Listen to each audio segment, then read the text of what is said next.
teeny tiny.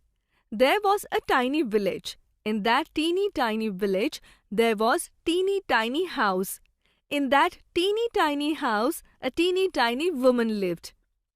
One day, the teeny tiny woman dressed up with her teeny tiny scarf and went for teeny tiny walk. While walking, she saw one teeny tiny gate.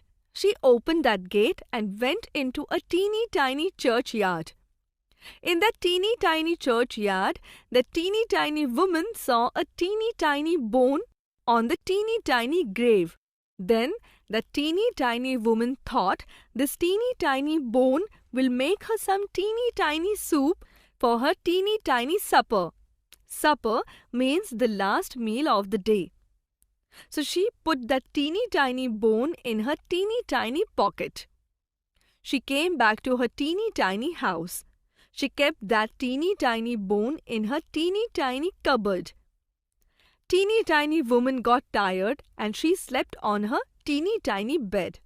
When this teeny tiny woman had been to sleep a teeny tiny time, a teeny tiny voice came from that teeny tiny cupboard and teeny tiny woman awakened.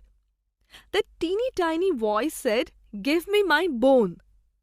After listening this, teeny tiny woman was teeny tiny bit frightened and she hid her teeny tiny head under the teeny tiny clothes and went to sleep.